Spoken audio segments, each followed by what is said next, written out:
DCM DK Shivakumar ಬಣಕ್ಕೆ ಸಚಿವ ರಾಜಣ್ಣ ಮತ್ತೆ ಟಾಂಗ್ ಕೊಟ್ಟಿದ್ದಾರೆ.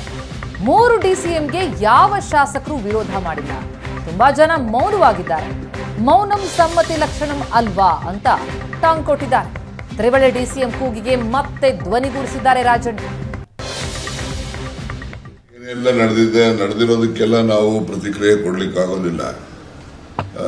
ನಮ್ಮ ಭಾವನೆಗಳು ಏನಿತ್ತು ಅದ್ರ ಮುಂದೆ ಇಟ್ಟಿದ್ದೀವಿ. ಆ ನಂತರ ಹೈಕಮಾಂಡ್ ಅವ್ರು ಏನ್ ತೀರ್ಮಾನ ತಗೊಳ್ತಾರೋ ತೀರ್ಮಾನ ತಗೊಳ್ಳೋದು ಅವ್ರಿಗೆ ಬಿಟ್ಟಂತ ವಿಚಾರ. ಇವತ್ತಿನ ಸಭೆಯಲ್ಲಿ ಆ ವಿಚಾರ ಬರೋದಿಲ್ಲ.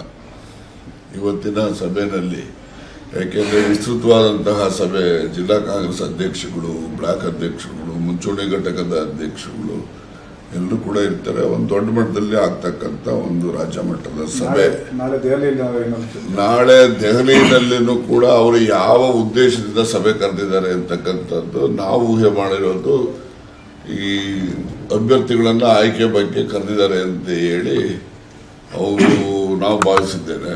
ಅವರು ಅದು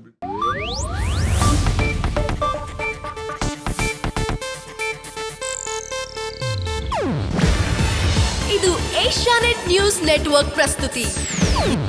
ನೀವು ನೋಡ್ತಿದ್ದೀರಾ ಏಷ್ಯಾನೆಟ್ ಸುವರ್ಣ ನ್ಯೂಸ್.